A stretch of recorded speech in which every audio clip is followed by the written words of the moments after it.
We're in the center of Africa in what is today the Sudan, in a village called Olgossa, near Mount Aguilera. The year is 1870. In a neat and tidy circular hut with an almost umbrella-like roof lives the assistant chief of the village. He's proud of his family, his 3 strong boys and 3 beautiful girls, all united in love and solidarity.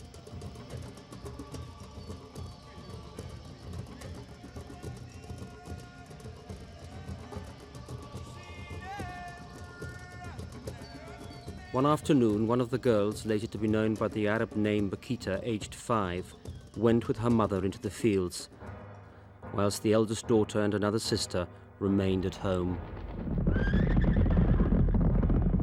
While we were in the fields, we heard a great uproar, shouting and footsteps, as if someone was running. We guessed at once what must have happened. Slave merchants had entered the village and were kidnapping people. The marauders attacked Bakhita's family hut, where 2 of her sisters were at home. They bound the eldest girl's wrists behind her back and led her away.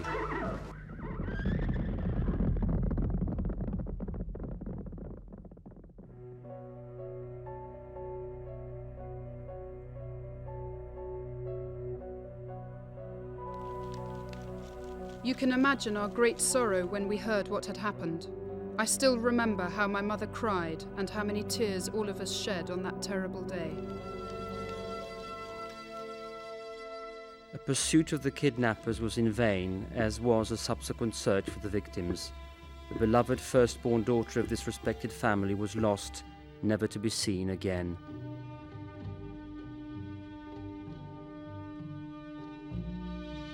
That was my first meeting with sorrow, and dear God, how many more hours of anguish would be waiting for me as the years passed.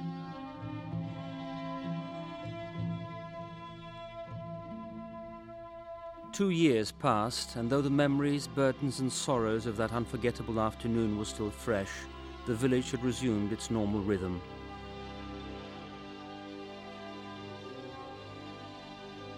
Bakhita loved nature and was filled with wonder as she admired the glittering stars and the moon, which seemed so close in the vast African night sky. Oh, who can he be that lights up the night sky so beautifully? How I would like to meet him and pay him homage.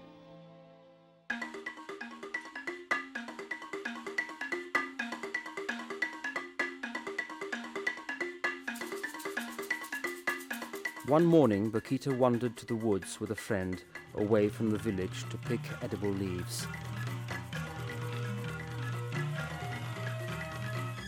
Suddenly, as if from nowhere, 2 armed strangers appeared running towards them.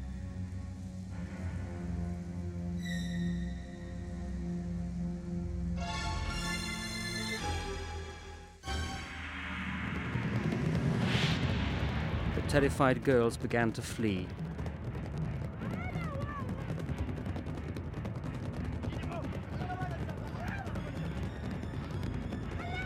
Being small, they couldn't run very fast, and soon enough, Bakhita felt rough hands grab her shoulders.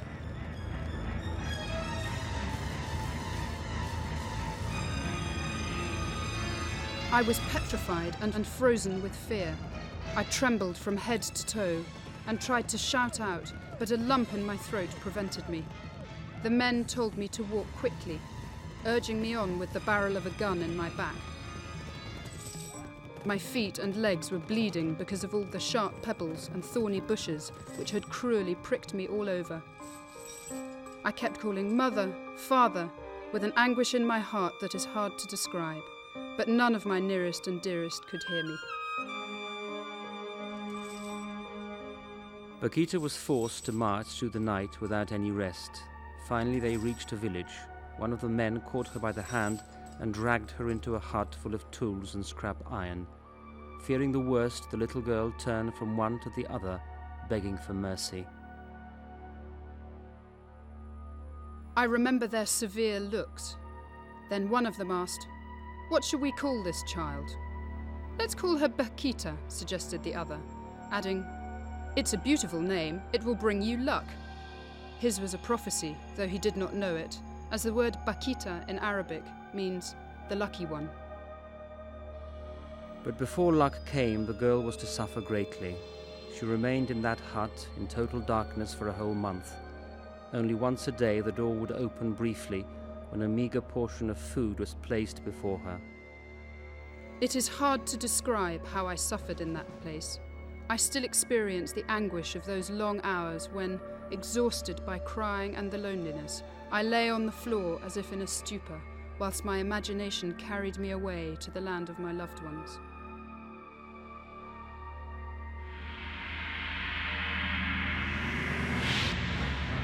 Early one morning, her master finally released Bakhita from her makeshift prison and presented her to a slave trader. He bought her at once and tied her to a human caravan which increased in number as it passed from village to village before finally reaching the slave market. We were on the move for 8 long days without stopping, except for an occasional rest at night. We always walked on foot. The men had big padlocked chains tied round their necks. They walked 2 or 3 in a row. If one of them bent down or stopped, even just for a moment, the pain for himself and his companion would be excruciating. I could clearly see the deep and bloody wounds on the necks of these poor souls. They filled me with pity. They were treated like beasts of burden. At long last, we reached the slave market. Bakhita and another girl were bought by a slave merchant who chained them up in a small, narrow hut. One evening the prison door opened and the new master entered, took off their shackles and ordered them to spread out corn cobs piled up in front of the door. We realised that we were alone, with no chains on our legs. It was now or never. Hand in hand, we jumped to our feet like springs and raced towards the open country. We ran and ran until we reached the forest. We didn't know where we were going, except that we could only rely on the swiftness of our young legs. For the whole night, we ran through woods and scrubland. We were panting and exhausted. Imagine our fright when in the darkness we heard the roar of a wild beast.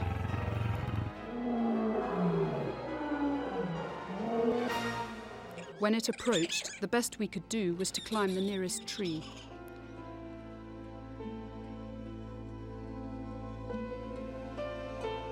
The following day, we came upon a village that we entered full of joy and trust. The joy of freedom, however, was short-lived. They were once again kidnapped and some days later resold to a slave merchant.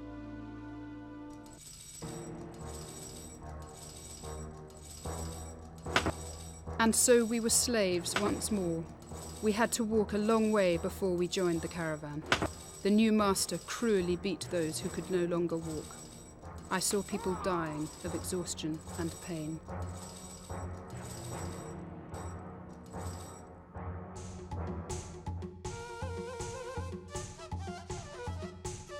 Finally, the caravan reached the slave market at El Obeid. It was an unbelievable spectacle. Slaves arrived here from all parts of the country to be sold to the highest bidder like any other commodity. When the turn of the 2 little slaves came, they were bought by a distinguished-looking gentleman. He was a very rich man who already owned a large number of slaves. My friend and I were destined to become maids to his 2 daughters. We were treated well and lacked for nothing. I spent a good part of the day crouched near the sofa, fanning the sleepy faces of my mistresses in the summer heat. But it was too good to last. One day, unwittingly, Bakhita committed a mistake. She was asked to bring a heavy vase. As she entered the room, the vase slipped from her grasp and smashed on the floor into 1,000 pieces. The master found a whip with which to beat me. He was furious, snatched me violently from my hiding place, threw me to the floor and began to beat me ferociously, both with his feet and the whip. Finally, with a last kick to my side, he left me unconscious and half dead.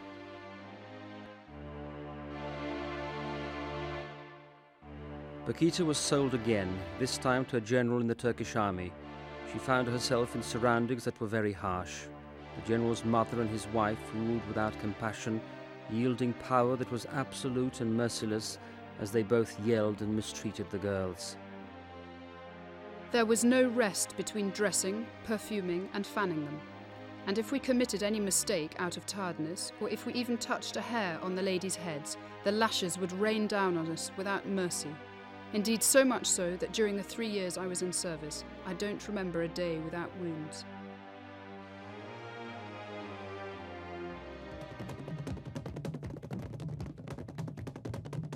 The worst, though, was still to come. As a sign of ownership, every owner had his or her slave branded and tattooed.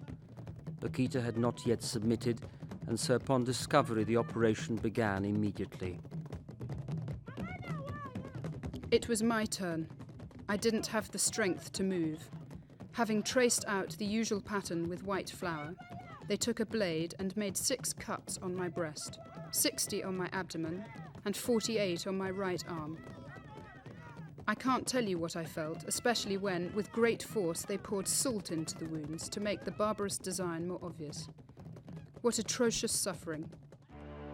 I almost fell unconscious with the pain and the loss of blood, so that I had to be carried to my mat.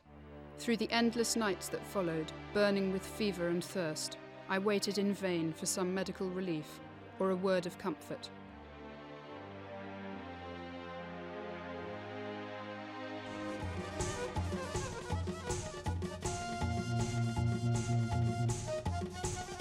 The year was 1881, and an Islamic fundamentalist, Muhammad Ahmed, launched an ambitious attack aimed at conquering not only the Sudan but the world. Upon hearing of the plan to storm El Obeid, the Turkish general decided to leave the city to seek safety in his native country. He sold his slaves. One day, the general had a visitor. It was Mr. Callisto Lagnani, an agent of the Italian consul in the Sudan. The next morning, the general ordered me to follow the consul's maid. This time, I was really Bakhita, the lucky one. The new master turned out to be kind and affectionate towards me. And so, for the first time since my kidnapping, I enjoyed peace and tranquility. 2 years later, everything was abruptly interrupted. The Mahdi and his revolutionaries were heading towards Khartoum. The vice-consul was to leave the capital immediately and return to Italy. Although initially Bakhita was not to accompany the consul, at her request, she was allowed to join the family for the long voyage. We travelled with the consul's friend, a Mr. Augusto Micheli. When his wife met us at the port and saw me, she immediately took a great liking to me and right away asked her husband if she could bring me along to look after their expected child. Mr. Lagnani granted her wish, and I never saw him again. Bakhita lived with the new family for 3 years and adapted well. The Micheli family were delighted with the birth of Alice, nicknamed Mimina.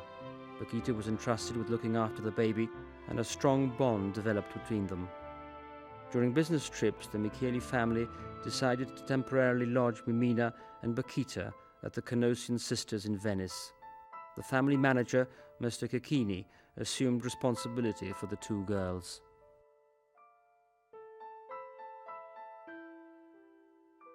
He was a good man with a golden heart, honest, open, and a virtuous Catholic. Before handing me the crucifix, he would always kiss it with great devotion. He would then explain that Jesus Christ was the Son of God, and that he had died for us. I looked upon the crucifix like a mystery, and was filled with a mysterious force and a feeling inside me that I could not understand. Had I known the Lord during my days of slavery, how much less I would have suffered. Bakhita decided to become a Christian, but before being baptized, she received her freedom. Mr. Micheli decided to return to settle in Africa, and Mrs. Micheli wanted me to go with her, but I refused. She burst out into a fit of anger and called me ungrateful, but I was firm with my decision. I'm sure the Lord gave me strength at that moment, because he wanted me for himself.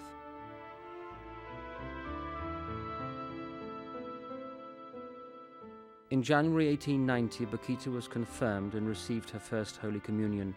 Soon the desire to become a Canossian sister grew in her, and in 1893 she took her final vows, consecrating herself to God and giving herself to her brothers and sisters in Christ.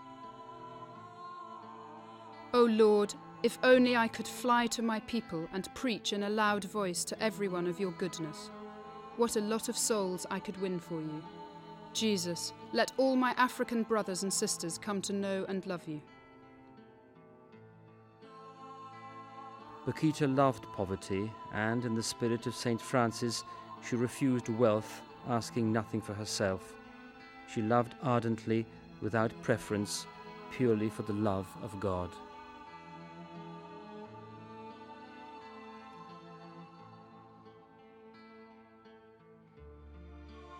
Well, so she used to sit there when somebody comes who was pushing her to leave her in the church there.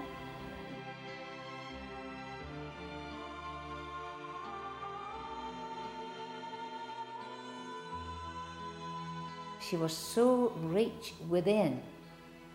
She was so strong in her faith. She was so loyal and intelligent, I would say, in her charity, that really could not but be admired by everybody, the small ones and the big ones. She knew how to dialogue with them, how to give hope, how to give advice, because she had a very deep interior life.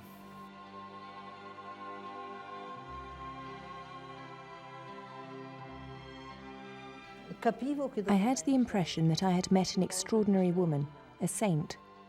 I knew she must have had something special in her. She was so good to other people. Her relationship with them was so simple. She had a great heart. She considered herself unimportant, as nothing, irrelevant, of no value. She was only interested in the fate of other people. She had a great love for the poor.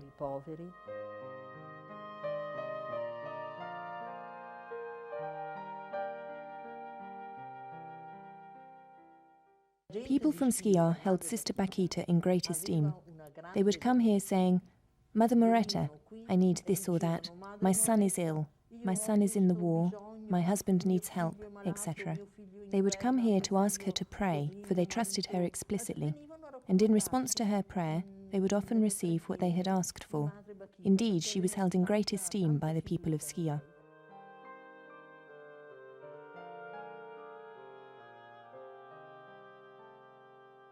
The war in Italy began on June the 10th, 1940. La guerra è cominciata qui in Italia. Sono cadute 18 bombe. 19 bombs fell that night on the other bank of the river Liugra. None of them exploded. All of them fell on the fields. People from Skia began to talk, saying, "Nothing will happen to us, since Mother Moretta is with us." And Sister Bakhita reassured them, saying, "Don't worry, nothing will happen to you because you are in Skia. Be good, ask the Lord, and nothing bad will happen." And nothing bad happened. Non vi allarmate, siate buoni, pregate il Signore e non succederà niente.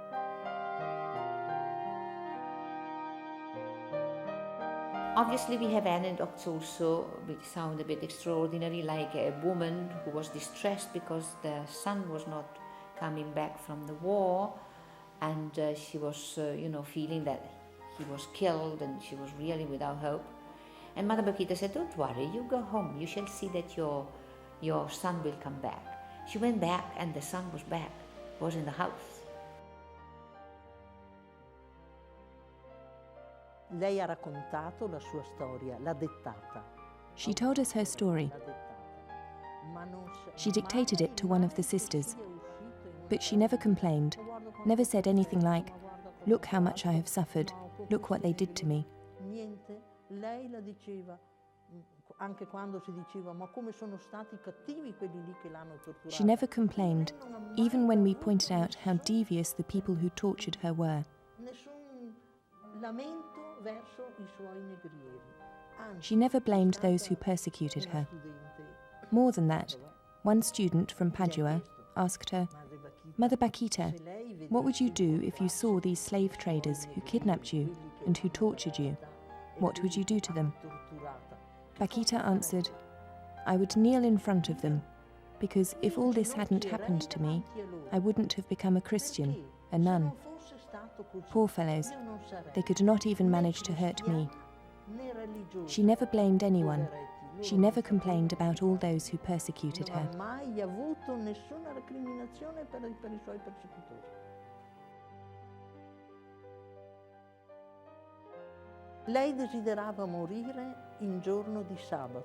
Her big desire was to die on Saturday, and so she did die on Saturday. The day before, she said, "I leave this place, I go to the Father, and I go with 2 suitcases. One is ugly because my sins are inside. The other one is much nicer and bigger because all that Christ had done is inside. When I meet the Lord, I will say to him, 'Now I'm going to open my suitcases. Mine will be covered with what the Holy Virgin had done, whilst the other one I will open wide and show to the Lord in such a way so that he will see everything easily. And I will say to him, Lord, look and judge me on what you see.'" And then she added, "I'm sure that everything will be all right. Then I will turn to Saint Peter and say, 'You can close the door now. I'm staying.'" E dirò, adesso chiudi la porta perché mi fermo.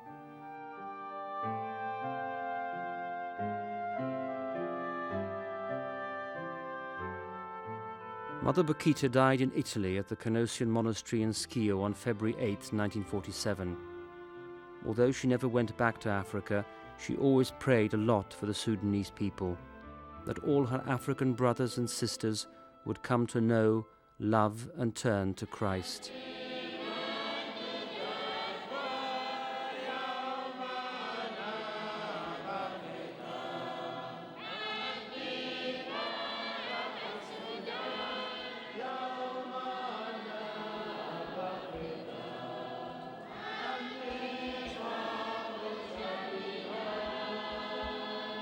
When she died, all the people of Schio went to greet her, to say the last greeting to her.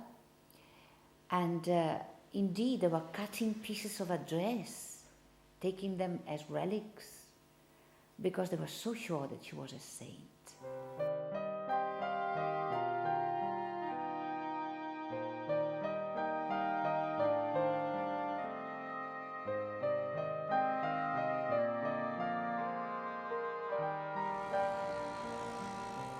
One gentleman knew Bakhita, and he said, and Bakhita still saved my family from breaking up. And it was Bakhita who saved it. She so sure that it was Bakhita who intervened and put them together again and gave peace to the family. After her death, she was greatly venerated, which contributed to her being beatified and then canonized by Pope John Paul II on October 1st, 2000. And so she became the first African woman to be proclaimed a saint. Abducted and sold into slavery at the tender age of 7, she suffered much at the hands of cruel masters. But she came to understand the profound truth that God and not man is the true master of every human being, of every human life.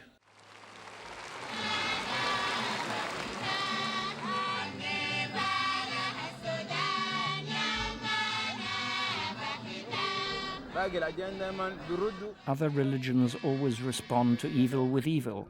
Christianity, however, always promotes forgiveness. This is what distinguishes our church from the others. And precisely because of that forgiveness, we are gathered here today to celebrate Sister Bakhita. If she hadn't forgiven, we would not be here this day. We are very proud because a Sudanese African woman has, for the first time, become a saint. This is a great moment for the Sudanese people. I hope that she will not be the only one, and that many will follow. In Saint Josephina Bakhita, we find a shining advocate of genuine emancipation. The history of her life inspires not passive acceptance, but a firm resolve to work effectively to free girls and women from oppression and violence, and to return them to their dignity in the full exercise of their rights.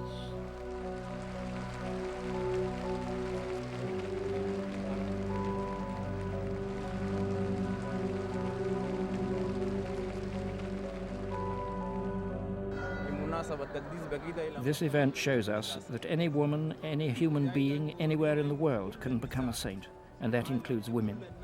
Women in our country are ignored, considered as something worse than a man. Today, the Church tells us that a woman, a girl, has the same standing as a man. And I think that message is great for the women of our time now.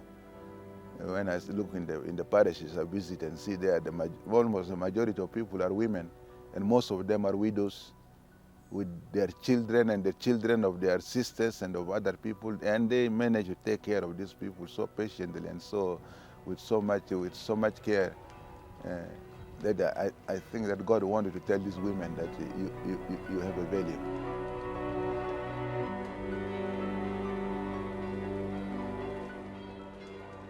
I believe that during these years of war, I think there must be hundreds of thousands of Sudanese saints in heaven, but nobody knows that.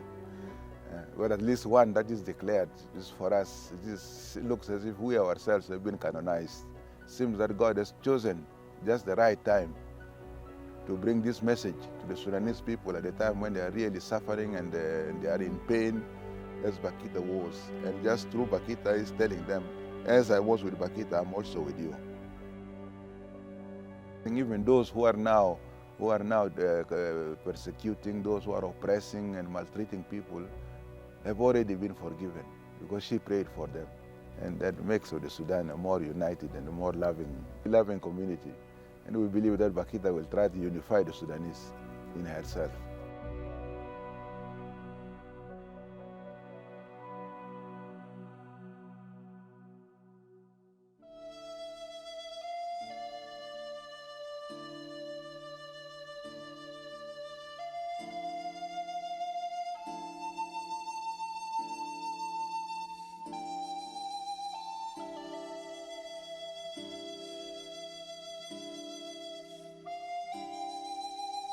Our life was founded on the commandment of the Lord. Love your God and love your neighbor. Bakhita lived that to the utmost, I would say. And she was alive, happy, in spite of all the pains she still had in her body. Very open to people, always in dialogue with God, but also with all around her. So we too can do that. We can communicate with our world and give hope by loving God and by loving our neighbors, living with them and for them. After all, the world of today suffers because of division, lack of love, lack of trust, lack of hope. Well, we can be signs of hope and love together with Bakhita even today.